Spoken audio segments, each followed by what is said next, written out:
I would say that Massie being run out of town on a rail, I think destroyed MAGA. Maybe that's what it was about. Probably by rigging the election. To show you how dangerous that world is, I remember when MTG quit. At one point she said, "You want me to get Charlie Kirked?" There are different factions of power. With Thomas Massie, he delivered what I consider to be useful to transnational capital, but not to military. When you have people like Thomas Massie, it distracts attention from who's really calling the shots and just get people to buy into the political process. We're taking on the deep state. This is MAGA, the Q-tards. Q is happening. Trust the plan. Trump is the wild card. So that you don't look at who's really controlling the game. That's the job of a politician. It deviated attention away from the real people that probably control the Epstein files and over to everything else. It seems to me there's an optimum in the curve where you need the masses to share enough of the wealth to not become a problem. And it seems to me they're overshooting. Unless that's part of what you want.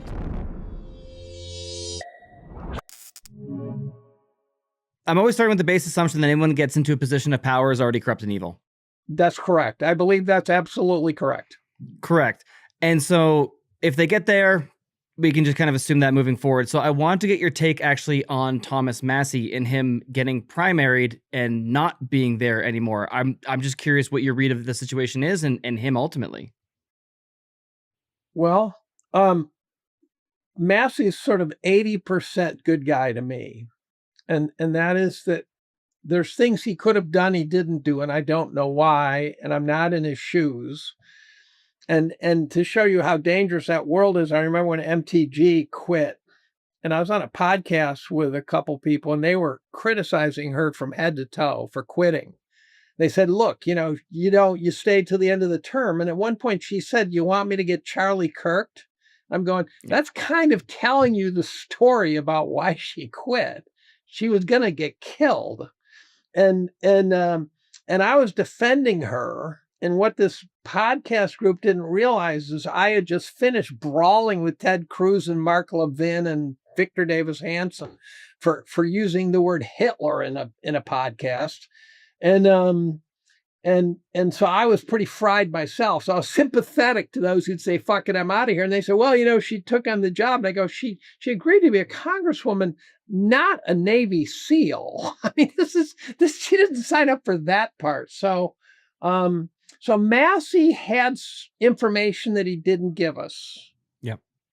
And I don't know what to make of that, but generally I would say that Massie being run out of town on a rail, I think destroyed MAGA. I think it was a thermonuclear weapon right in the middle of MAGA. Maybe that's what it was about. I think even if he had not successfully been primaried, the purpose of the primarying still was totally effective.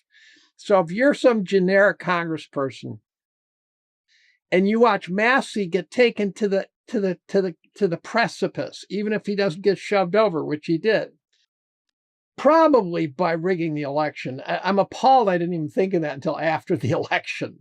And I was a big believer in the 2020 rig. And so I was embarrassed. I go, "You didn't even think about the fact they'd rigged the election?" All of a sudden, it seems obvious they did. But the message is we can take down Thomas Massie. Or if he had won still, the message, we almost took down Thomas Massie. You're much more vulnerable. Don't fuck with us. And so I think the message was clear, even if Massie had not successfully been taken out. I think the fact he's been successfully taken out is very destructive to any sort of Republican coalition. And do I really care? I'm not sure, because they're probably pedophilic, blood-sucking vampires anyways. So why do I care? But to those who thought they cared, I voted for Trump 3 times. He's completely lost me. He's completely lost me.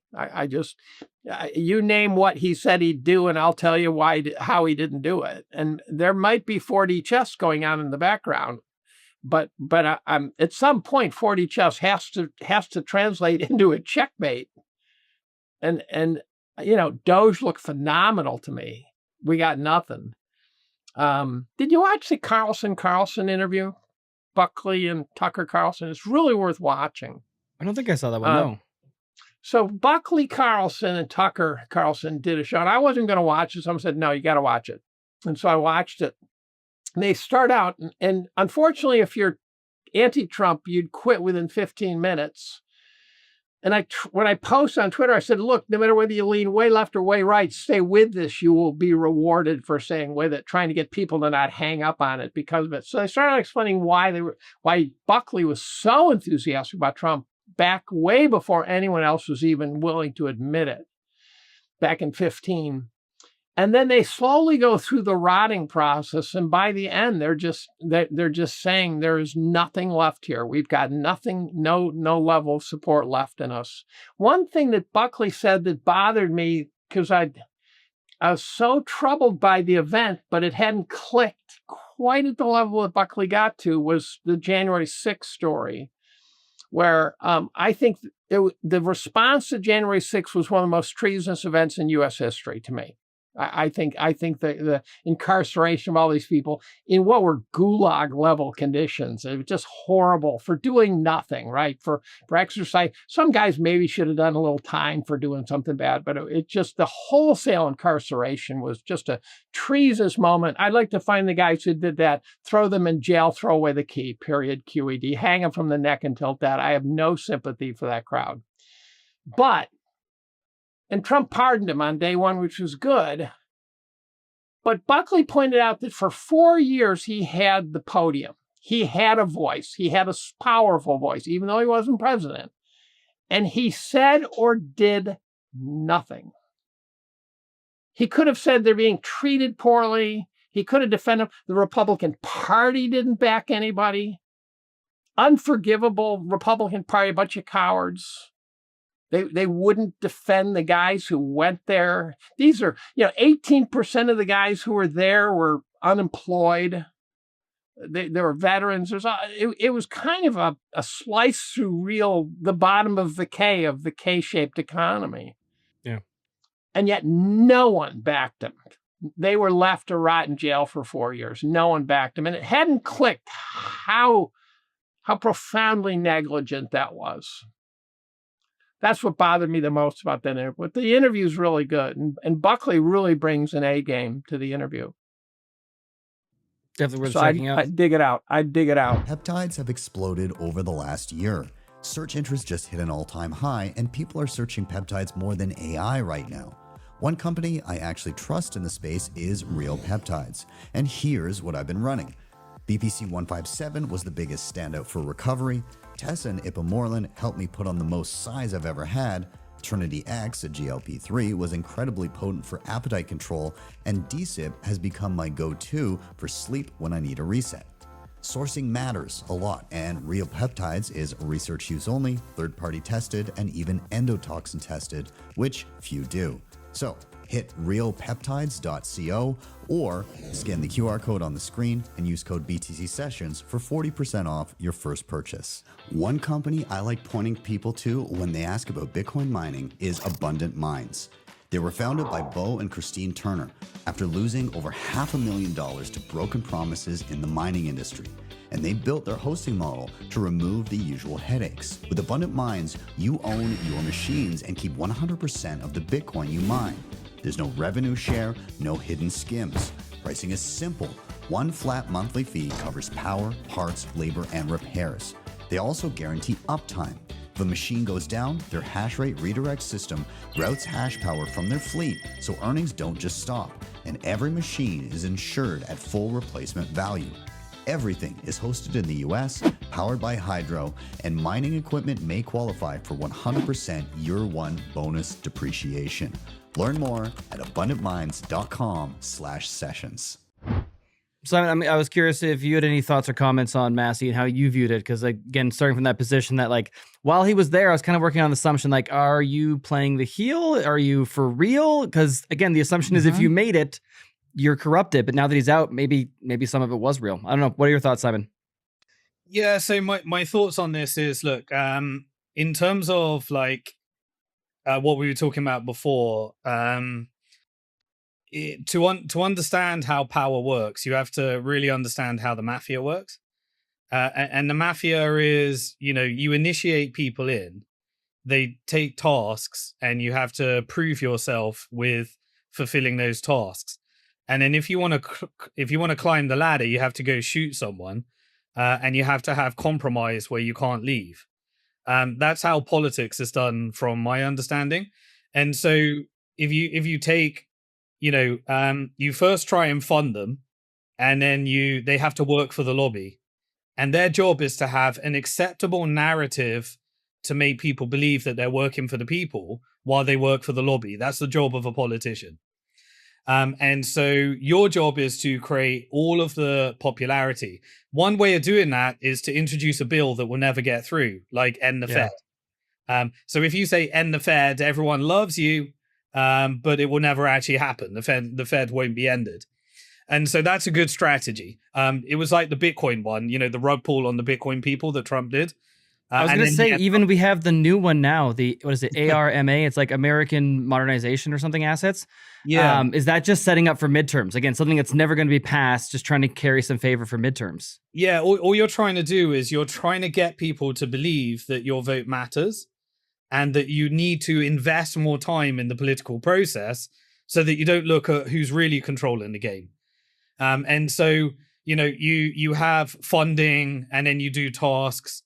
Then you have bills that get popularity, and then you have to work for power. And if you still manage to work for power, then you get more funding from the lobby. Then you go into a compromise network. You have to be, groomed into maybe doing something that would get you on an Epstein file, or all the other Epsteins. He's just one of them. And then you kind of go down a path of what power do you serve? Which lobby do you serve?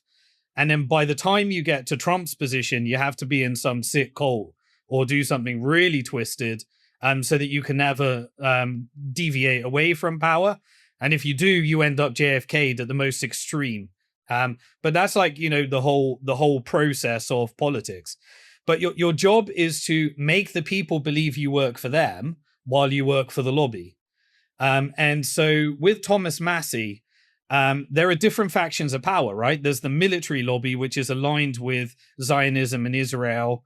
And then there's the financial lobby, which, is aligned with different factions, whether it be Bank for International Settlements or other types of legacy finance lobbies.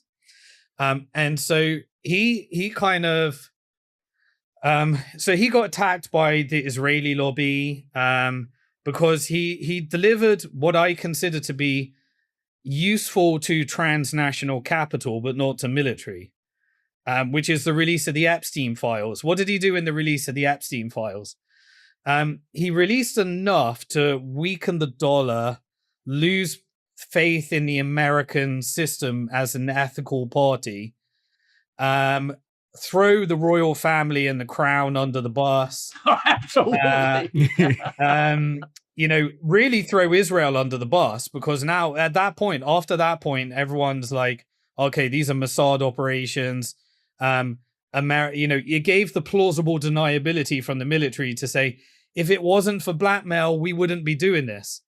That kind of narrative that's really going right now. Like, Trump is fighting not because the military profits from war with Iran and we want to hollow out the middle class and transfer wealth upwards. He's doing it because Israel rules the world, and therefore he's blackmailed and he's on the Epstein files. And that's a more acceptable narrative than, by the way, the system is fundamentally set up to steal your money, and to price you out and to transfer wealth upwards to transnational capital. So it's like he released a more acceptable narrative. And all of the perpetrators of the FIC, like the Lex Wexners, that's kind of too old, where it took out, the JP Morgans, the real people that probably control the Epstein files. It deviated attention away from them and over to everything else. And so going into the Iran war and the closure of the Strait of Hormuz, you had the perfect thing, which is, oh, right, Israel controls us. And therefore we're doing it for them. And therefore we can blame them for all their crimes against humanity, but we wouldn't do it if it wasn't for them. So that is consistent with a multipolar world where Israel's going to be dumped. there's an acceptable divorce story. You'll phase out the funding. And then Israel needs to be more useful to UAE and India and BRICS and GCC. And then we're going to have Iran sanction relief. So to me, if I look, again, you probably might call me crazy. But when I look at Doge, that helped the technical industrial complex. It gave them data collection. And when I look at tariff war, that helped BRICS. It moved the world to multipolarity and was wealth transfer upwards. When I look at Epstein files, that was dismantle the empire that props up the dollar and expose Israel, the crown, that type of stuff. But all of it gives you an acceptable narrative. We're taking on the deep state. This is MAGA. The Q-tards have kind of like still bought into, oh yeah, Trump is the wild card. And so when you have people like Thomas Massie, it distracts attention from who's really calling the shots. And you get to push the narrative that Trump is going to actually make a difference and just get people to buy into the political process. So they're like, okay, it's actually progressing. Q is happening. Trust the plan. And kind of Thomas Massie was just another faction of power to show, oh, by the way, Israel is in charge and all these crimes against humanity. That's not how our system is structured. It's not our stock market that benefits from it. It's actually just because we're blackmailed. And so it may just be not as coordinated as that, but that's how I interpret it. Dave, do you have anything you want to respond there with? Well, there is a curious, Trump seemed unabashedly blaming Israel himself, saying we did it because Israel asked us to, phrases like that. And I'm 99% popular in Israel, as you said. I remember seeing that clip going, that's got to be AI. I asked Grok, I said, please tell me this is AI. And so it seemed to me that he was playing into the Israel did it theme. I do not let Israel off the hook, because I do think they're kicking the shit out of, they've already kicked the shit out of Gaza, and I think they're kicking the shit out of the Lebanon, and I just don't like it. And I know that we've done worse. And the question is, why does this bother me? Why does this one bother me? And I realize it's because, like, just take 9/11. We were in on it. I can imagine a scenario where Dick Cheney and his oversized dick, according to Kathy O'Brien, and his buddies said, look, we've got to get to the Middle East. And the only way we're going to get there is to have a catastrophic false flag moment. And they tried to blow up the towers, didn't work. So I said, okay, we're going to really have to do it this time. If you are and I could imagine that if you're in a position that they're in, you have to be able to make calls like that, or you can't have that position.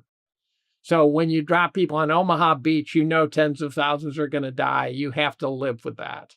Yeah. And so I could imagine Dick Cheney and these guys were in on 9/11 and that they really sincerely believed it was in America's best interest.